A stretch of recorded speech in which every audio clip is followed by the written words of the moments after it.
Muy buenos días y les doy la más cálida bienvenida a Casa América, querido Ministro de Relaciones Exteriores y Culto de Costa Rica, embajadores, representantes del cuerpo diplomático, periodistas, amigos de Costa Rica. Bienvenidos todos a Tribuna F, Casa América.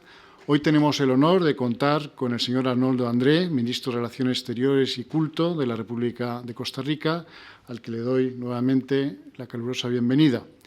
Agradecemos que nos honre con su presencia, pese a su intensa agenda, para este encuentro en Casa América, la que también a partir de ahora será su casa. Quiero agradecer también a la directora de Internacional de la Agencia EFE, a Charo Gasca, por conducir hoy esta entrevista. Quiero destacar precisamente las tribunas EFE Casa América, creadas en el año 2006, han pasado por ellas ya más de 100 jefes de Estado, ministros y figuras relevantes de la escena política latinoamericana. Sin duda, es uno de nuestros programas más exitosos y sus vídeos son los más seguidos, ya que estas entrevistas son una oportunidad para conocer de cerca a personalidades destacadas de América Latina. Precisamente estas tribunas se crearon con el propósito de generar un espacio de reflexión y debate y se caracterizan por la pluralidad y la calidad informativa siempre defendida desde Casa América y desde la Agencia EFE. Hoy el foco lo ponemos en Costa Rica, un país con el que España mantiene muy estrechas relaciones bilaterales en los ámbitos político, económico y comercial y en temas internacionales y regionales de interés común.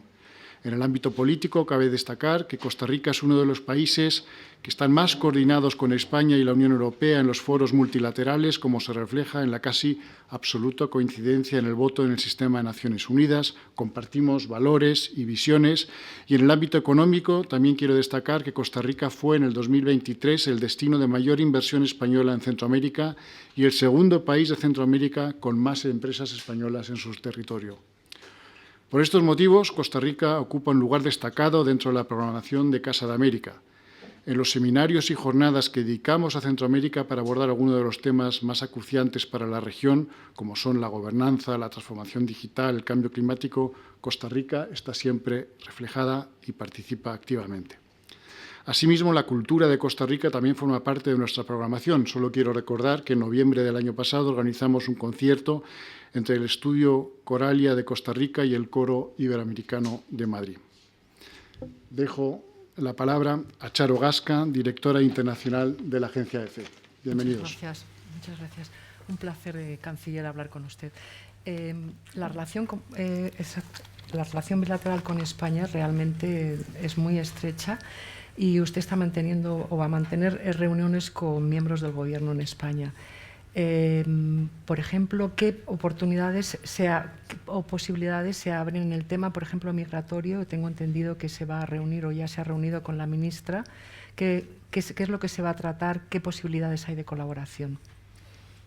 Muy buenas tardes. Es un gusto estar aquí en la Casa América y en Madrid, en mi primera visita oficial como Ministro de Relaciones Exteriores de Costa Rica. El tema migratorio es efectivamente uno de los grandes temas que han ocupado nuestra agenda desde hace 2 años que asumimos gobierno. Costa Rica vive un fenómeno migratorio en 2 sentidos, uno de sur a norte y otro de norte a sur. El primero consiste en las migraciones que vienen del continente de América del Sur, donde Panamá nos entrega en la frontera unos 600,000 migrantes anualmente, con cifras que oscilan entre 1,000 a 4,000 migrantes diarios. Eso se desencadenó a partir de los disturbios en Venezuela y sobre todo cuando Colombia abrió su frontera hacia Venezuela. De tal suerte que un 67% de estas 600,000 personas son de origen venezolano, pero también un 10% de Colombia, de Ecuador, de Haití, otros países suramericanos, pero incluye un 5% de chinos y también personas provenientes de Afganistán, lo que denota una actividad de tráfico de personas intercontinental hacia Suramérica, quienes marchan a pie hacia el norte en busca de la frontera de los Estados Unidos de América. En ese fenómeno tuve la oportunidad, junto con el presidente Rodrigo Chávez y el presidente Nito Cortizo y la canciller de Panamá, de visitar el Darién y presenciar el drama humano que viven estas personas, que incluye a madres y niños, un 25% son menores, que cruzan por una frontera que hasta hace poco era impenetrable, el tapón del Darién, y se ha abierto el paso para estas personas mal inducido. Resulta que Colombia no lleva registros migratorios, no sabe cuántas personas dejan territorio colombiano y es hasta que entran a Panamá donde se levanta el primer registro, el que luego verificamos en el Centro de Atención de Migrantes en Costa Rica. Ahí hemos desarrollado un corredor humanitario entre Panamá y Costa Rica para asegurarle el paso seguro a estos migrantes desde el tapón del Darién hasta la frontera con Nicaragua. Y coordinamos en un centro de atención de migrantes que tenemos en el sur, la atención médica, psicológica y de descanso para los migrantes, y luego vía buses les ayudamos a trasladarse hasta la frontera norte. Así aminoramos también el impacto que esos flujos masivos tienen en las poblaciones de acogida. Y luego tenemos la migración de norte a sur, donde hemos recibido gran cantidad de nicaragüenses y también de ciudadanos de Cuba que buscan nuestro país como refugio vía Nicaragua.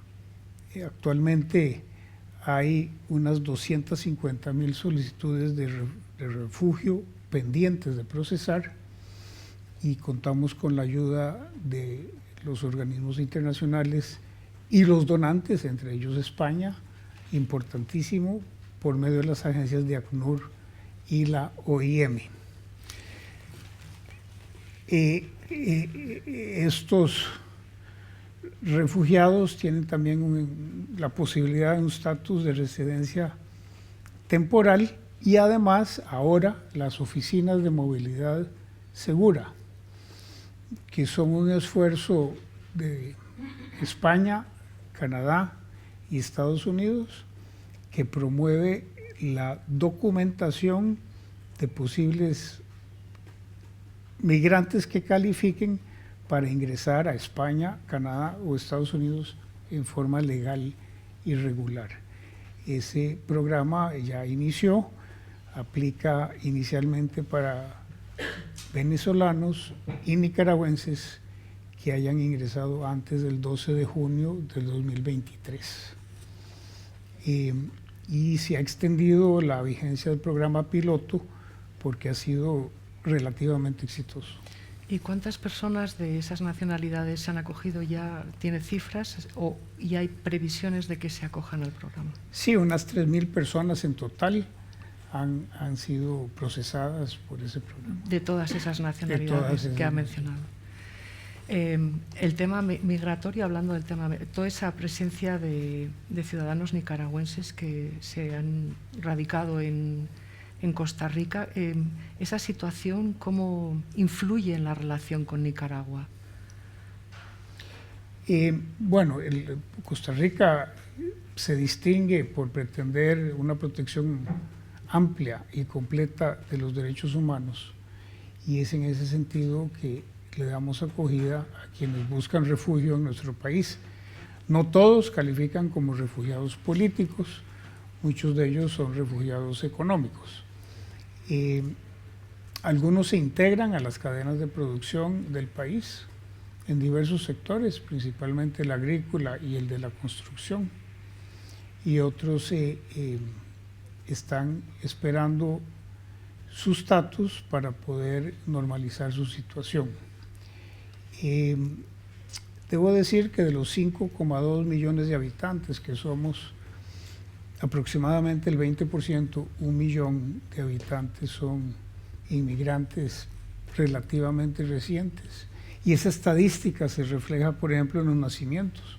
Un 20% de los nacimientos son de madres nicaragüenses, y también en las prisiones un 20% de los presos son un 20% de los presos son de origen nicaragüense. ¿Y la presencia de estos nicaragüenses tiene también algún efecto en términos económicos y de relación bilateral con Nicaragua y regional? Tiene un impacto de costo, pero también un impacto relativo de beneficio. Por un lado, se recargan nuestros sistemas de educación, de salud y de seguridad. Por eso es que hemos buscado apoyo internacional financiero para que nos ayuden a solventar esta situación de presión sobre nuestros sistemas de servicio público, pero por otro lado hay un componente de producción donde se integran a las cadenas de producción y hacen su aporte correspondiente. Y siguiendo con el tema migratorio, Costa Rica ha pedido a Canadá y a Estados Unidos y a los países que van a recibir a los migrantes que atraviesan toda la zona de Centroamérica, una cumbre, una reunión específica para tratar el tema migratorio no avanzado. ¿En qué punto está eso? ¿Qué posibilidades hay para llegar a ese punto? Hay muchos diversos foros en que se trata el tema. Nosotros asumimos ahora la presidencia de lo que se llama el proceso de Quito, el que se ocupa principalmente de la migración venezolana, pero también a nivel del SICA, del Sistema de Integración de Centroamérica, hay esfuerzos. A nivel de la OEA, de la Organización de Estados Americanos, hay iniciativas, y hay iniciativas bilaterales y subregionales en donde se tratan los mismos temas. Pero no hay nada, no se ha avanzado, o sea, sí. ¿En qué punto estamos? Por ejemplo, México lanzó una iniciativa, hubo una reunión regional en México. Colombia tiene otras iniciativas. Costa Rica ha defendido el punto de vista que en la mesa tienen que estar los países de origen de la migración, los países de tránsito, pero también los países que reciben estas migraciones, en especial Estados Unidos y parcialmente Canadá. Dado que es un problema internacional, en más estricto senso, hay países de origen y de tránsito y de recepción. La solución, que no es impedir la migración es milenaria, esa es inevitable. Se ha dado en Europa y se da en las Américas, de este a oeste y de sur a norte. Pero sí hay que hacer un esfuerzo por administrarla mejor, garantizarle al migrante las condiciones mínimas humanitarias y lograr su ubicación en los países que puedan darles acogida, principalmente oportunidades laborales. Otro tema que también es importante para Costa Rica es la defensa del medio ambiente, o sea, tiene una larga trayectoria en ese campo. Y usted está siendo muy activo en estos días en el tema de la preservación de los océanos y la reunión que va a haber en junio en Costa Rica. ¿Qué papel, o sea, España qué papel está teniendo en ese campo y qué posibilidades hay en qué se está avanzando de cara a junio, a esa reunión de junio?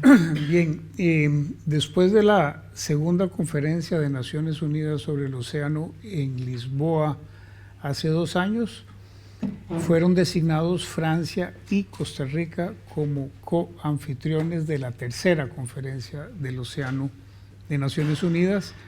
Esta va a llevarse a cabo en junio del 2025 en Niza, Francia.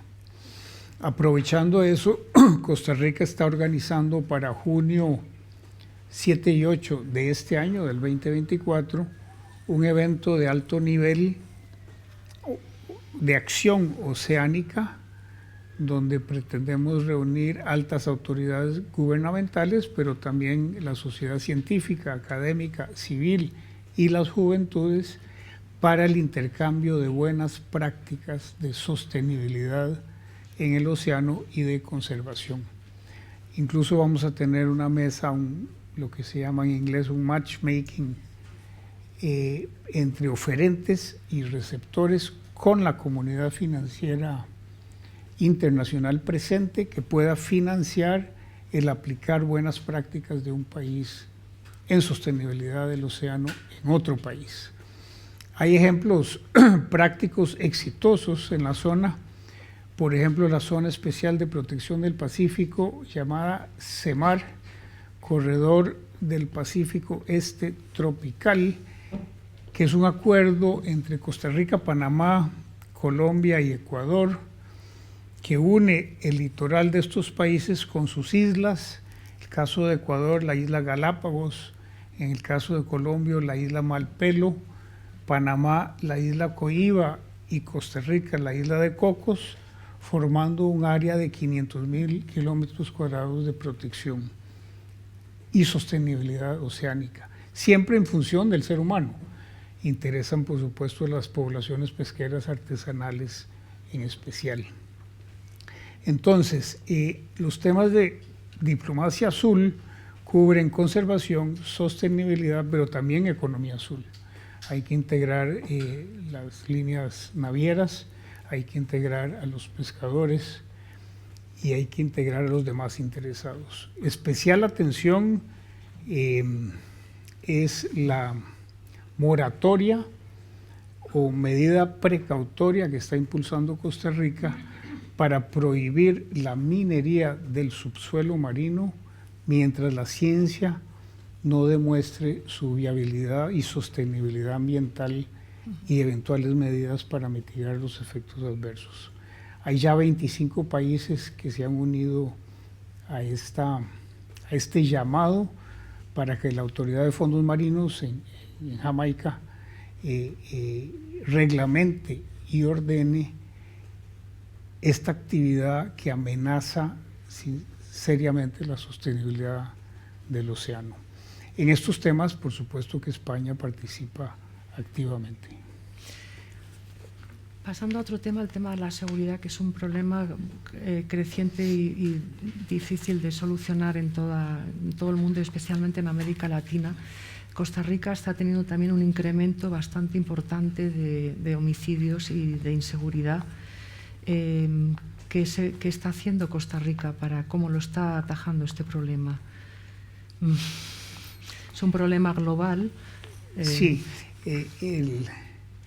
la actividad del crimen organizado, sobre todo derivada del tráfico ilícito de drogas, que afecta directamente en Europa, en una situación similar a los puertos de Hamburgo, Rotterdam, Amberes, pero también Algeciras, y afecta al subcontinente de México, a Chile, es justamente el tráfico ilícito de drogas y sobre todo los dineros derivados de ello. Costa Rica pasó de unas tasas de asesinato hace unos años de 1 al año a 900 al año, unos 2,5 asesinatos diarios que se dan entre miembros de bandas mexicanas, por un lado, colombianas, del otro lado, que se pelean por la distribución local de la droga. La inseguridad no ha escalado aún a afectar a la población. Yo mismo camino todas las mañanas 1 hora por la ciudad sin ninguna protección especial, sin ningún miedo, porque las ciudades son seguras para los ciudadanos y para el turismo. Eso no ha sido afectado, pero sí entre ellos, en la pelea de los territorios para distribuir la droga. Costa Rica no es un país de producción de cocaína, pero se convirtió en uno de almacenamiento para los carteles mexicanos y colombianos, dado que es un gran país exportador de containers con productos agrícolas, banano, piña, café, por ejemplo, que es donde se contaminan los containers, se introduce la droga. Entonces, dado que después del análisis vimos que no podíamos impedir el ingreso de droga al país por tener ambas fronteras porosas y costas de imposible control, lo que decidimos fue hacer el mayor esfuerzo para impedir la exportación vía container.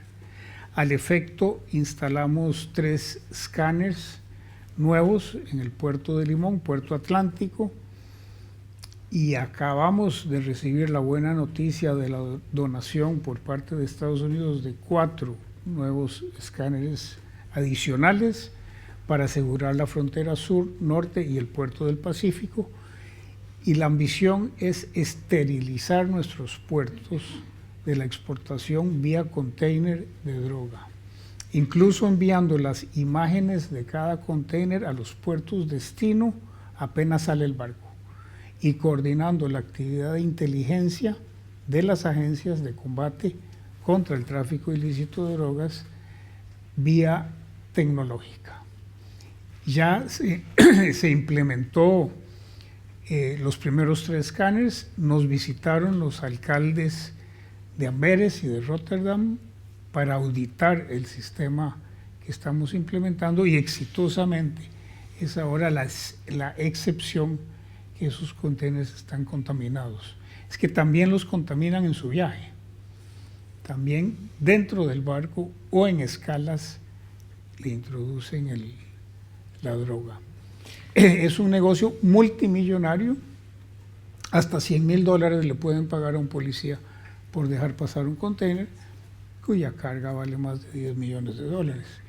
Y ese exceso de capital ilícito corrompe todas las estructuras sociales de nuestros países y de los puertos de destino.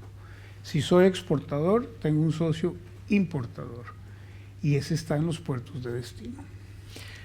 Y para evitar que las mercancías, las drogas entren en el país, tengo entendido que hay un debate también dentro de Costa Rica sobre, no es un país sin ejército, sería deseable, se lo están replanteando, cómo combatir también la entrada de drogas. Bueno, la entrada y la circulación y el intercambio. Sí, tenemos 12,000 policías en 3 turnos para 5,2 millones de habitantes y 52,000 kilómetros cuadrados. Son pocos. Si usted lo divide en 3 turnos, le quedan 3,000-4,000 por turno, y un 20% está enfermo o de vacaciones, le queda aún menos.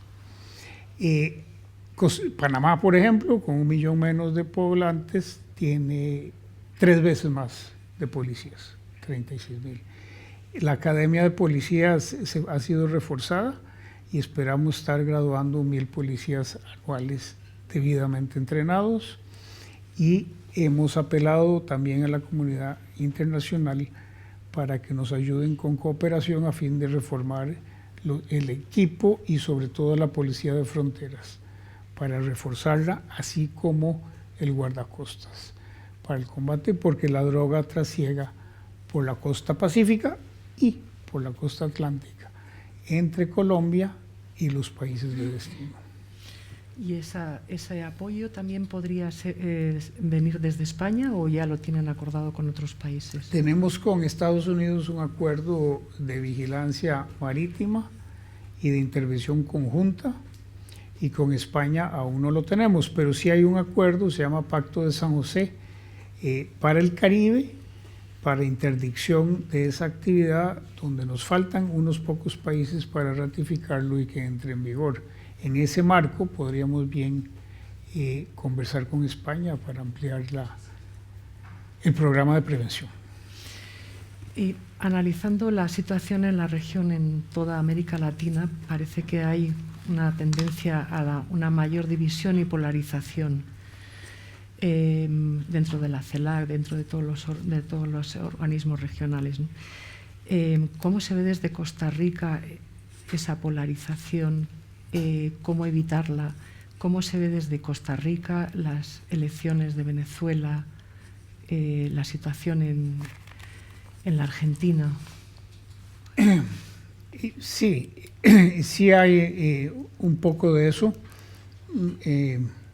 Tenemos muchos organismos multilaterales en común, de pequeño hacia grande. Tenemos el SICA, el Sistema de Integración de Centroamérica, tenemos la OEA, tenemos la Organización de Estados Americanos, donde no pertenecen Nicaragua, Venezuela ni Cuba.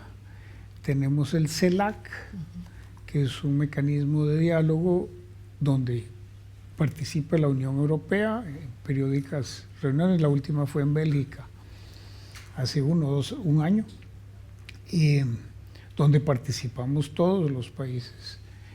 Y tenemos la ADD, la Alianza para el Desarrollo en Democracia, con Panamá, con la República Dominicana y con Ecuador. Tenemos el CEGIP, donde participa España y la subregión. En la parte económica, los flujos de comercio e inversión están bien, fluyen normalmente. Con Nicaragua tenemos una magnífica relación de frontera, donde ambos países interesa el correcto flujo migratorio, aduanero, control fitosanitario, e incluso tenemos operaciones marítimas conjuntas a nivel técnico fronterizo. Donde no estamos de acuerdo es en el sistema de protección de los derechos humanos, y Costa Rica ha sido vocal y lo seguirá haciendo, denunciando las limitaciones a los derechos humanos en los países que no los están respetando. Nos preocupa, por supuesto, la situación en Nicaragua, nos preocupa la situación en Venezuela y la situación en Cuba, incluyendo diferencias importantes a nivel de política exterior regional, por cuanto esos tres países últimos que mencioné intensifican sus relaciones al más alto nivel con Irán, con Rusia y con China. Y ahí nos diferenciamos unos países de otros, lo que provoca, por supuesto, en organismos internacionales, discusiones vivas sobre algunas resoluciones en que los temas álgidos, incluyendo la guerra en Ucrania o ahora la guerra en Gaza, son mencionados. Se intensifican las negociaciones para lograr textos aceptables para ambas visiones del mundo. Argentina irrumpe como un nuevo y refrescante pensamiento en el área. Vamos a ver hasta dónde llega el presidente Milei con la intención de sus reformas y cuánto apoyo político interno pueda llegar a tener.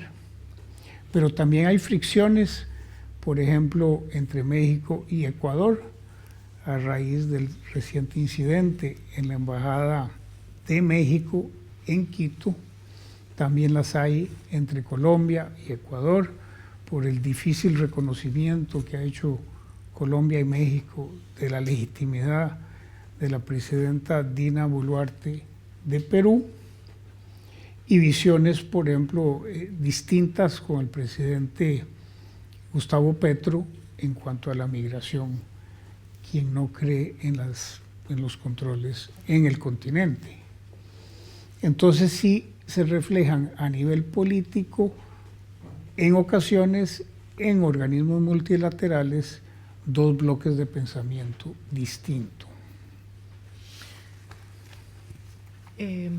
Voy a entrar en voy a cambiar de tema. Le quería preguntar sobre el informe que se aprobó en el Congreso sobre la financiación de la campaña del presidente, que usted dirigía el fideicomiso.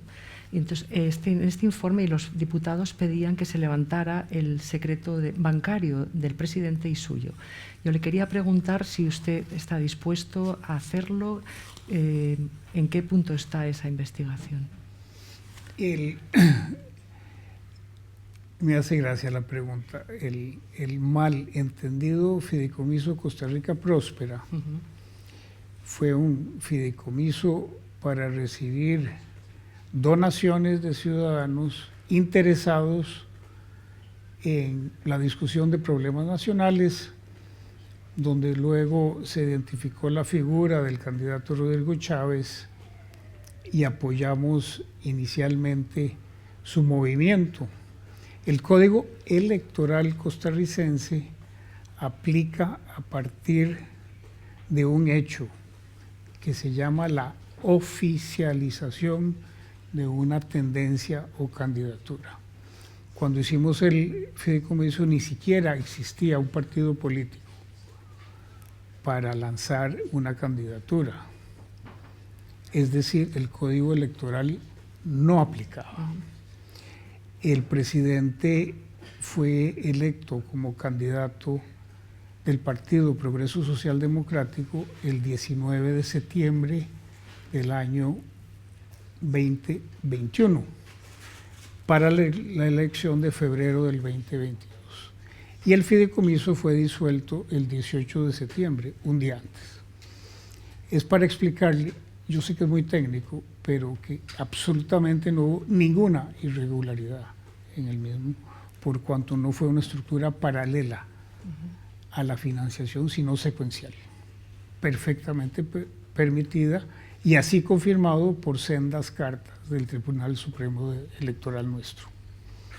¿Y la segunda pregunta fue? No, era, se pedía que se levantara el secreto bancario. Ya lo tiene, la Fiscalía lo levantó y por supuesto no hay ningún problema. Muy bien, pues muchas gracias. No sé si podemos pasar ya al turno de preguntas de la prensa.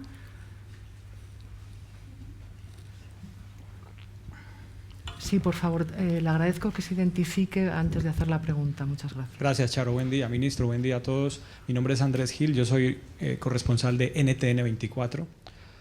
Quiero pedirle un poco más de precisión, ministro, por favor, sobre cómo está viendo en este momento su gobierno la situación en Venezuela. Ya se acerca la fecha marcada del 28 de julio y parece que la oposición no puede tener todavía suficiente claridad, suficiente espacio para que María Corina Machado les represente. ¿Cómo está viendo usted la situación particularmente de Venezuela, usted y su gobierno, ministro, por favor? Bueno, las últimas noticias que he logrado leer durante mi viaje acá es que la plataforma unitaria ya ha escogido a un candidato único, don Eduardo, y se me va el apellido. Sí, yo tampoco Gómez. lo recuerdo. Sí. González. Don Eduardo González. Costa Rica ha hecho manifiestos públicos, normalmente junto con los países de la ADD, de la Alianza para el Desarrollo en Democracia, con República Dominicana y Panamá y Ecuador, en los que ha mostrado, por supuesto, alta preocupación por dificultarle a varios candidatos de la oposición su registro como tales.